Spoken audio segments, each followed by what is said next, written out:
É uma alegria sempre estar aqui com vocês. E esse convite para estar aqui hoje, ele aconteceu agora há pouco. E eu estava em casa.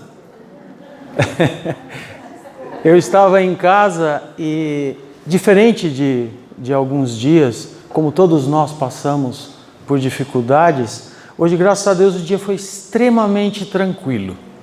E eu estava em casa com minha esposa e estava justamente fazendo uma oração. Essa criança me ligou fazendo esse convite, eu falei, mais uma bênção no dia de hoje, poder ir lá no Aparecida Castelli. E realmente é assim que eu penso, todas as vezes que estou aqui.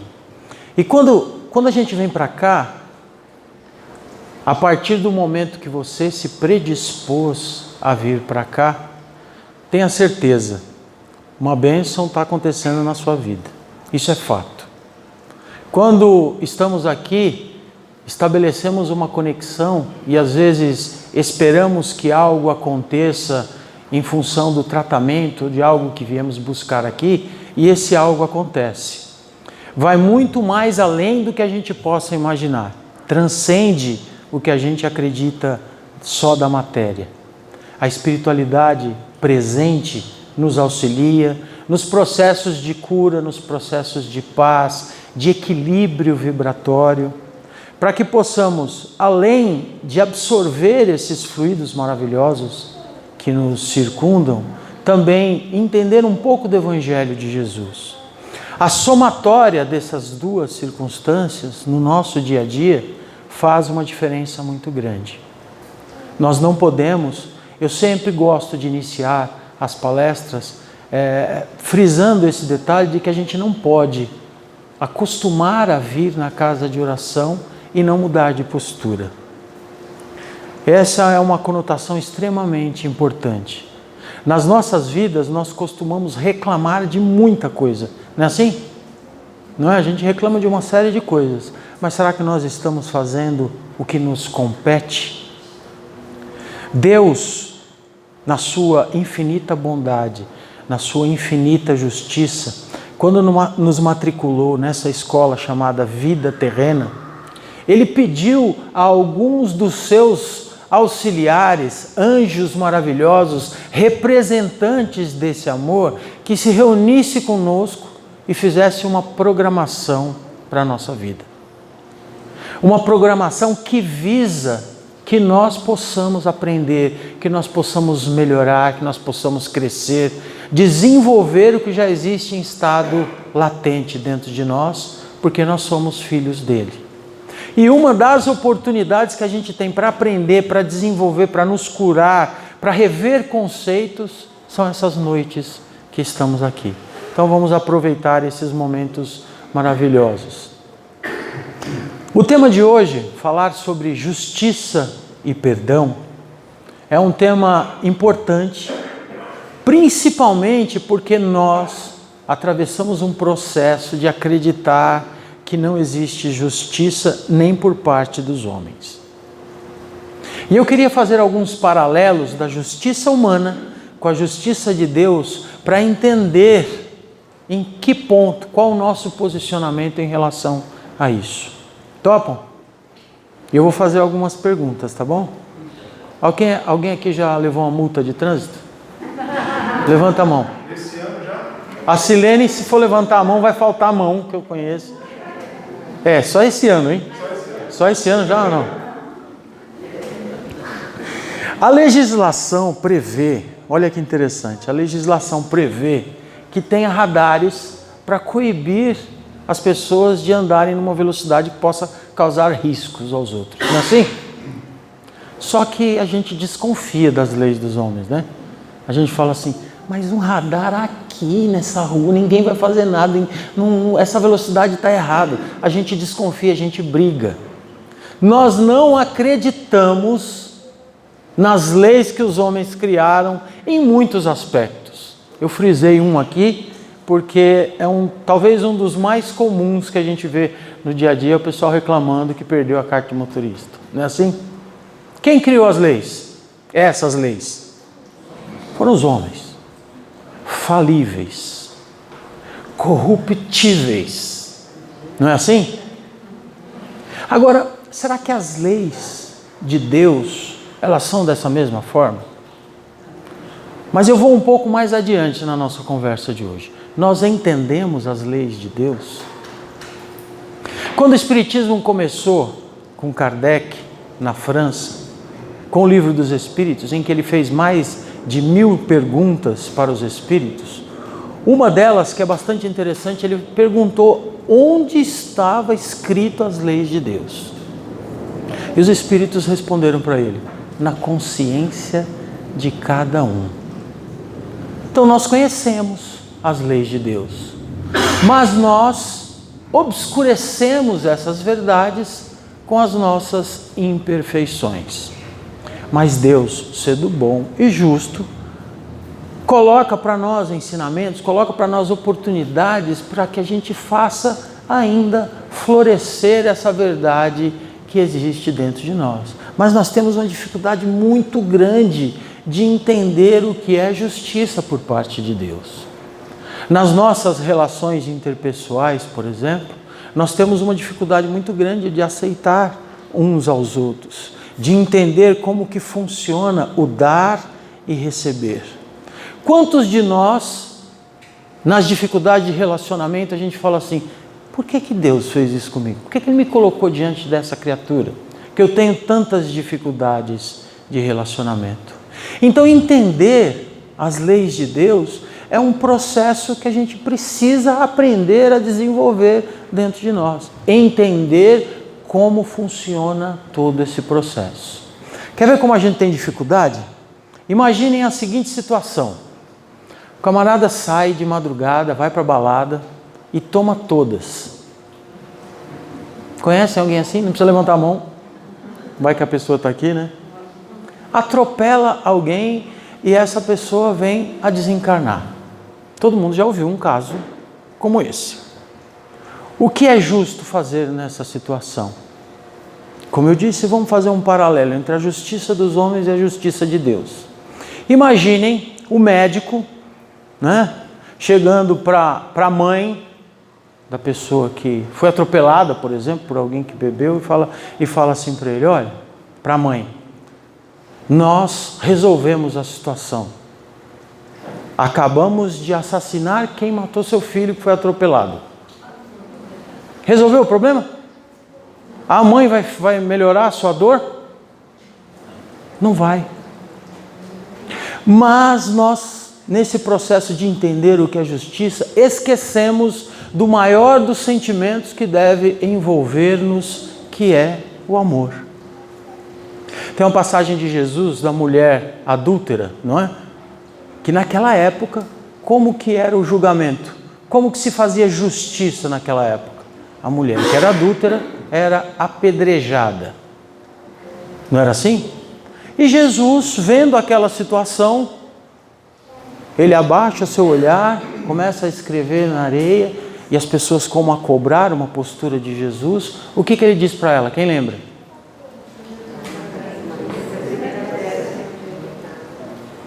Vá, não peques mais, eu também não te julgo. E o que ele estava escrevendo lá no chão?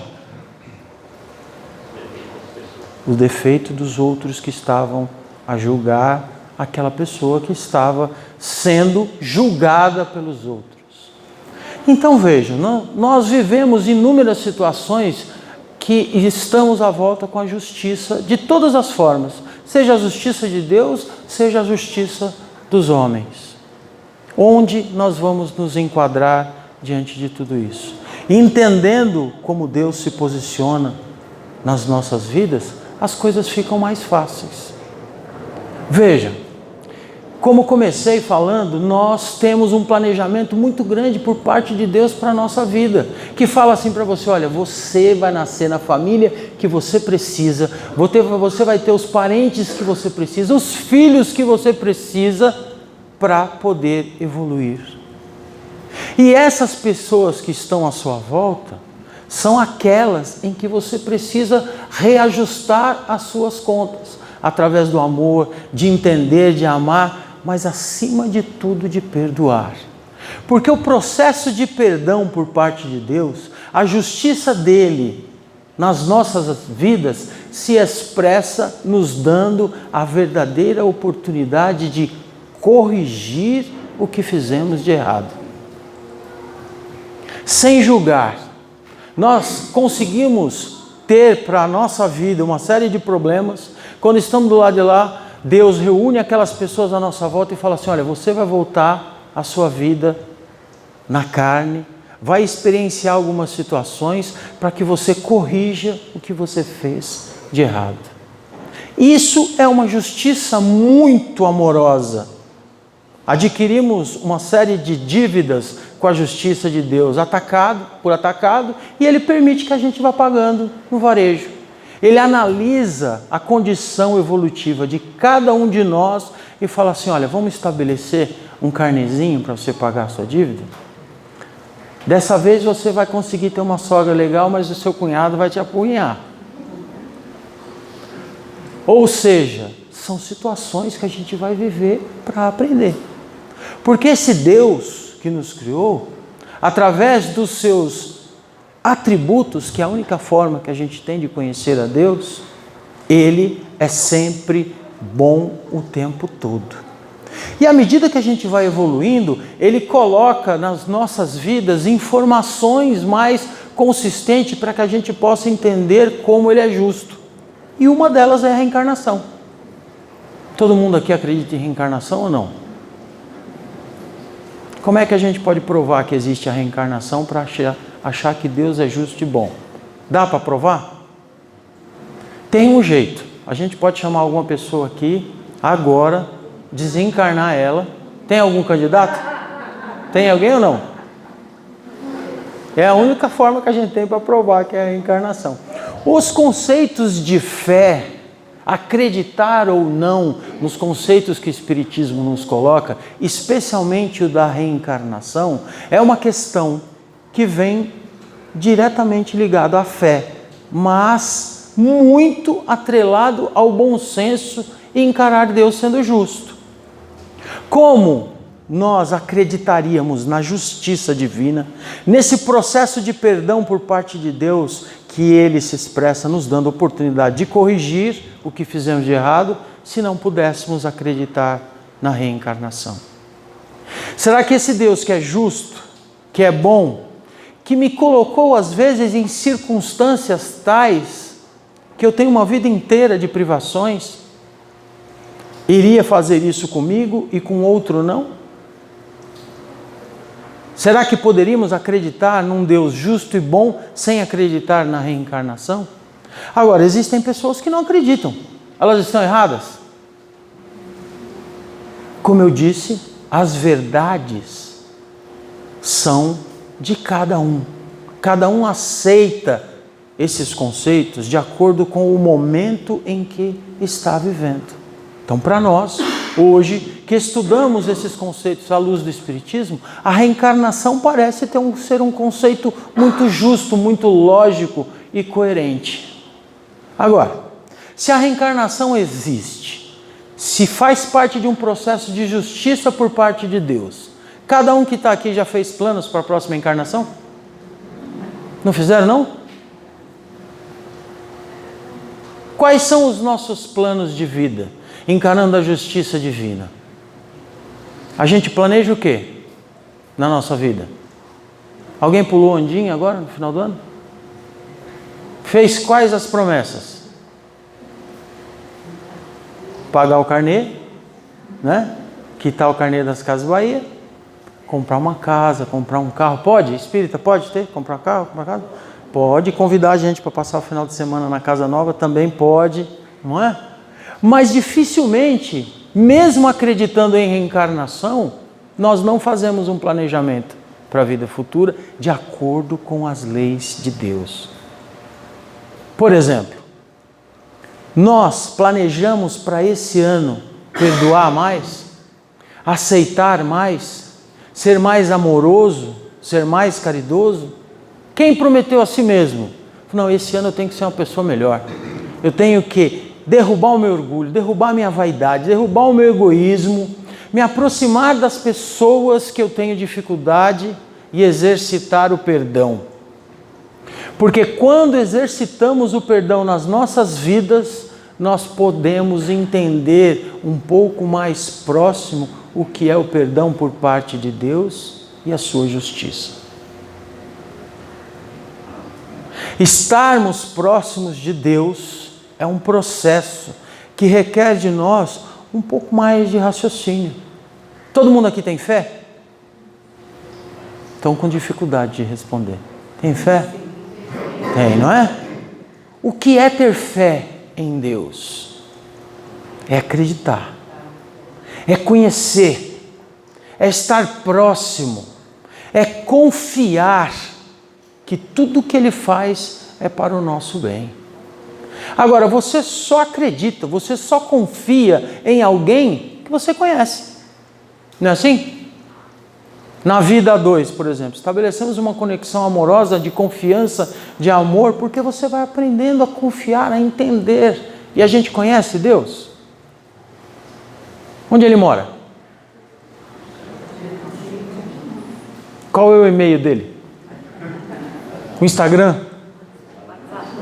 WhatsApp? Alguém tem WhatsApp de Deus? Não é? Deus mora, eu vi a Maria Neide falando assim, aqui dentro. Eu vi, viu, Maria Neide? E realmente é assim. Só que Ele morando aqui dentro, Ele vê a nossa vida pelos nossos olhos. Ele vê as pessoas pelos nossos olhos. Só que os nossos olhos tampam a visão de Deus. Os olhos que olham para as pessoas e muitas vezes as veem como obstáculos. Principalmente aquelas que pisam no calo da gente. Fecha o olho, lembra de alguém que pisou no seu calo? Lembra? É fácil, não é? Você já pisou no calo de alguém? Com certeza já. Não tem nenhum santo aqui. Ou tem? Tem alguém com asinha aí querendo voar? Quando eu perguntei se tinha um santo aqui, a Silene fez assim. Mas ela estava brincando, a gente sabe. O que eu quero dizer com essas comparações é que a justiça divina é muito sábia. E entenda que tudo o que acontece na sua vida tem uma razão de ser.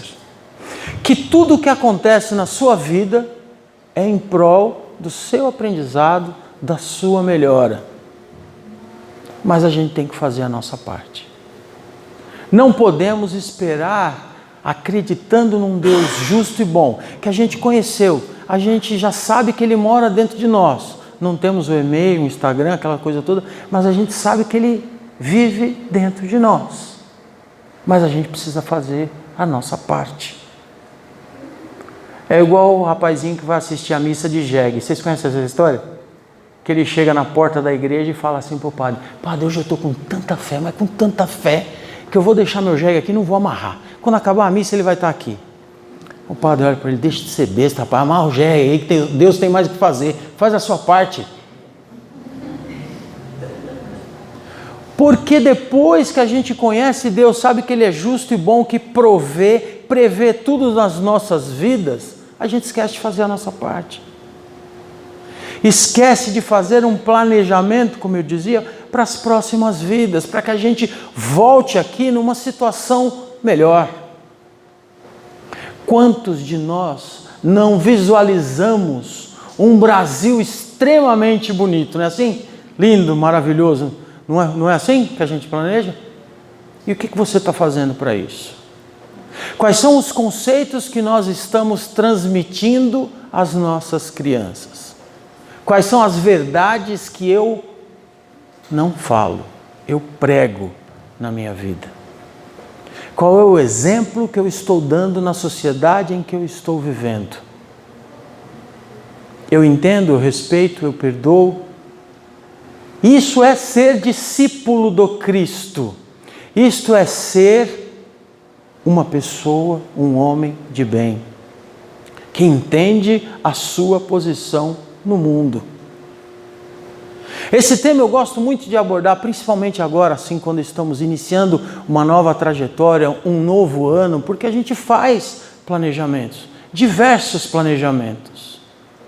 Mas vamos olhar para dentro de nós e ver o que a gente pode melhorar intimamente na nossa reforma de sentimentos, nossa reforma de pensamentos. Porque aqui, na casa espírita, todo mundo é bonzinho. É ou não é? Você já viu alguém bravo aqui? Alguém fala para você, ó, vai lá tomar o passe lá. É assim? Não é. Aqui todo mundo é bonzinho. Onde nós vamos ser exemplos verdadeiros do Cristo, do que a gente aprende como verdade eterna, é quando a gente sair daquele portão para fora. Se apertar o calo, pode voltar, não tem problema.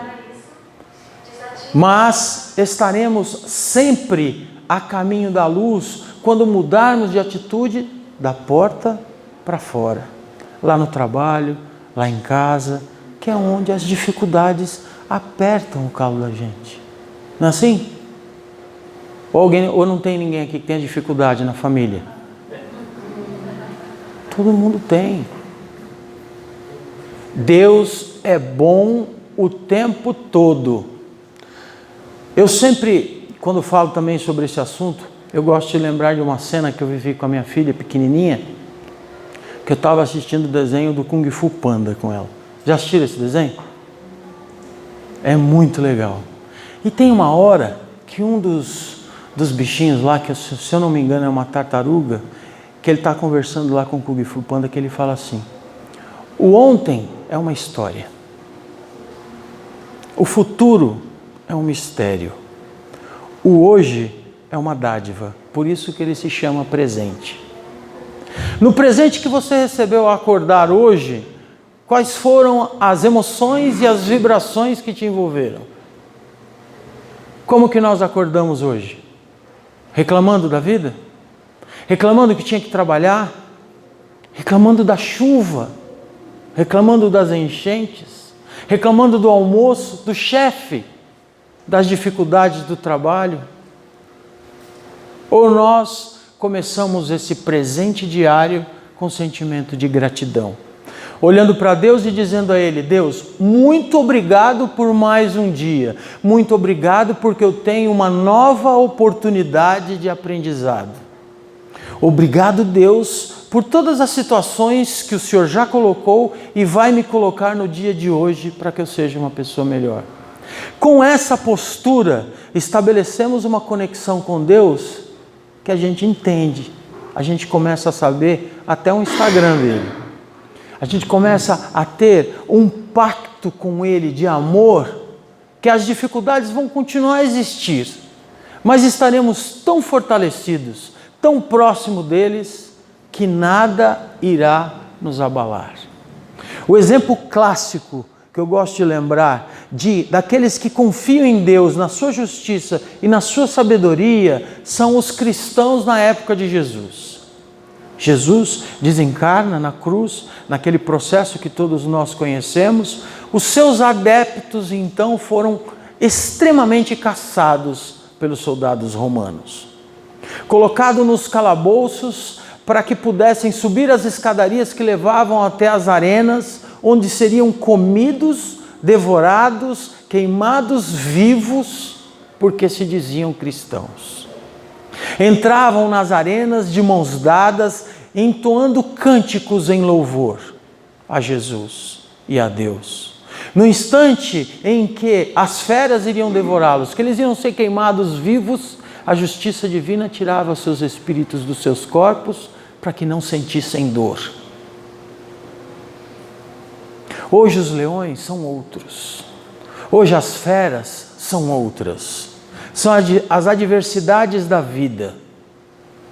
Muitas vezes essas feras são o orgulho que insiste em achar que nós somos melhores do que os outros.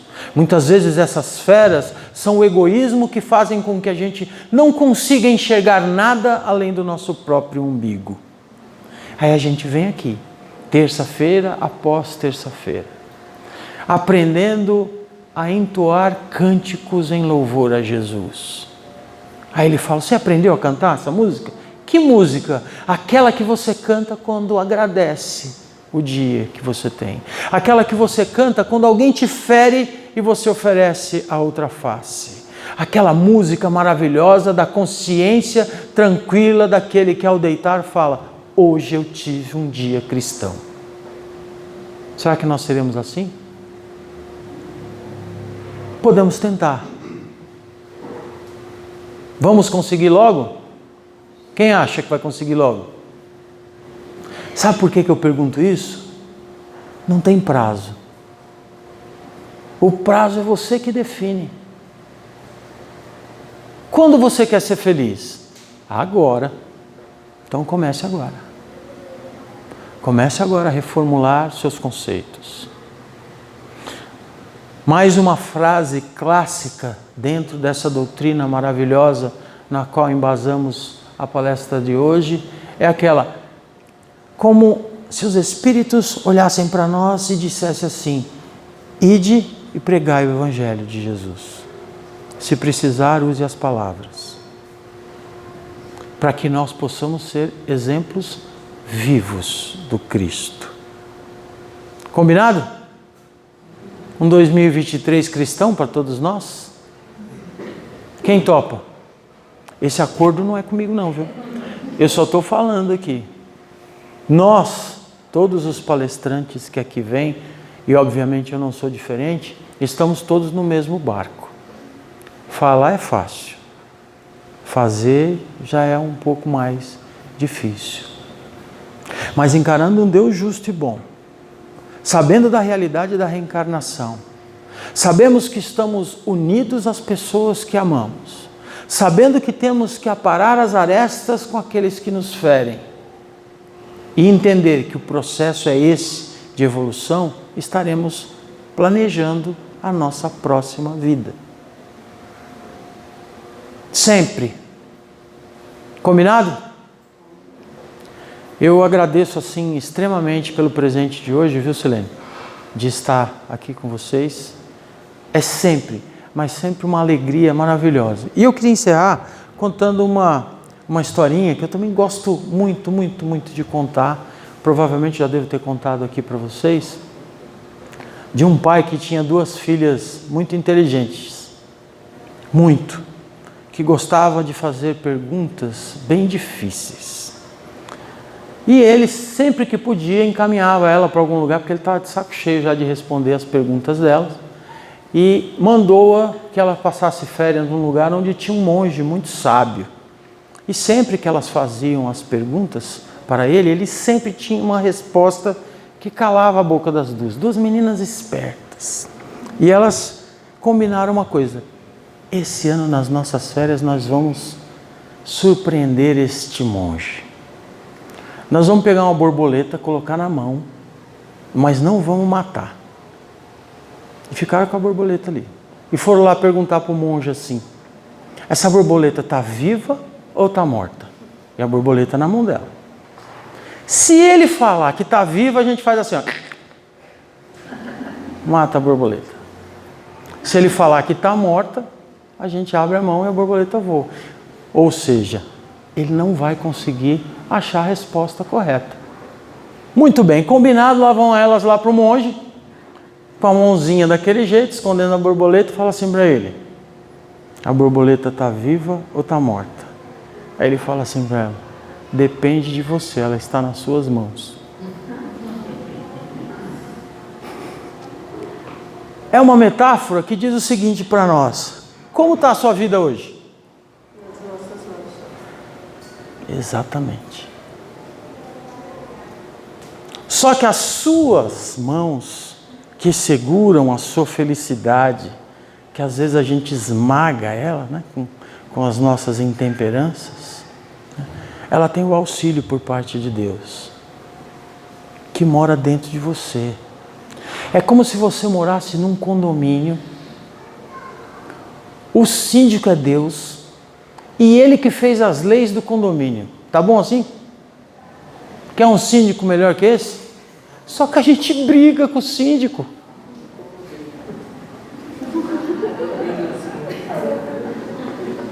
A gente briga com Deus.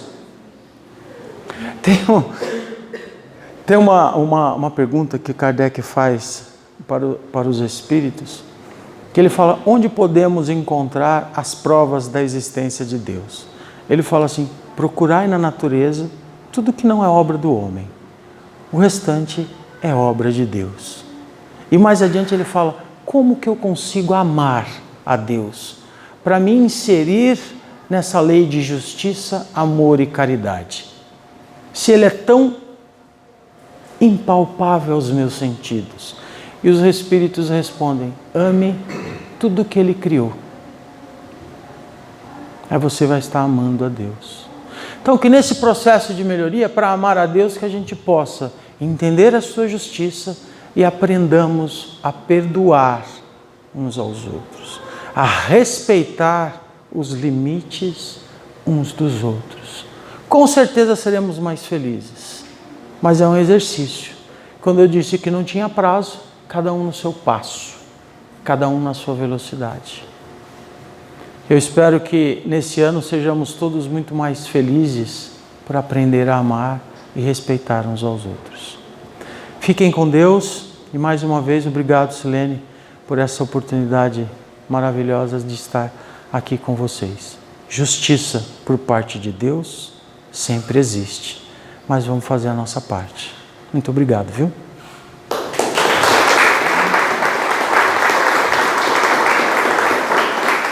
Eu vou...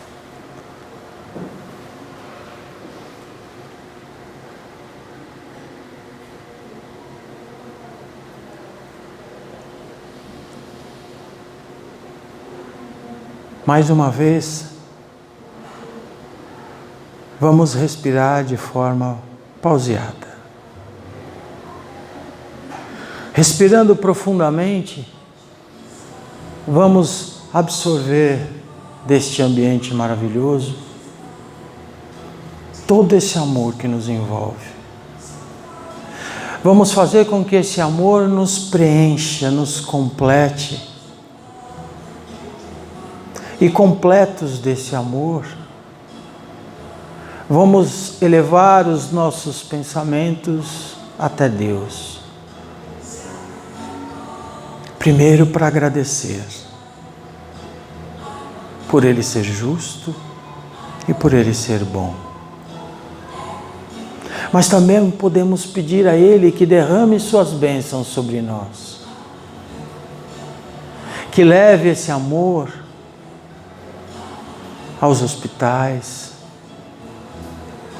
que leve esse amor até a nossa casa, que leve esse amor àqueles que ficaram lá na nossa casa, que eles possam ser abraçados tanto quanto nós. E nós pedimos a Deus que nos encha com o seu amor e permita que possamos ter olhos para olhar só o que há de bom e belo, ter os braços que abraçam, de forma a trazer paz e tranquilidade às pessoas que estão no nosso caminho. Que os nossos passos sejam cada vez mais fortes a caminho da luz. Que possamos estar tão cheios e tão plenos desse amor, que essa vibração que ora nos envolve ilumina todo esse quarteirão, enche o coração de todos de ternura e de paz. E em forma de agradecimento, nós vamos dizendo também a Deus que queremos ser pessoas melhores, que podemos nos curar intimamente, que podemos fazer florescer a verdadeira essência dos nossos corações, abraçando os que nos ferem, entendendo os que nos caluniam. Inebriados desse amor, vamos absorvendo essa luz que em formato de pétalas de rosas caindo do céu se incorporam à nossa essência, curando-nos, fazendo-nos mais fortes, fazendo-nos mais felizes, mais capazes de levar o Evangelho de Jesus aos quatro cantos do mundo. Amado Mestre Jesus, desejamos muito ser seus discípulos. Ajuda-nos a combater o nosso orgulho, o nosso egoísmo. Ajuda-nos a ser verdadeiros homens de bem. Ajuda-nos a entender o verdadeiro sentido da caridade, fazendo-nos instrumentos de Ti, hoje, amanhã e por todo sempre. Muito obrigado, Senhor, por estar conosco nessa noite. Graças a Deus. Que assim seja.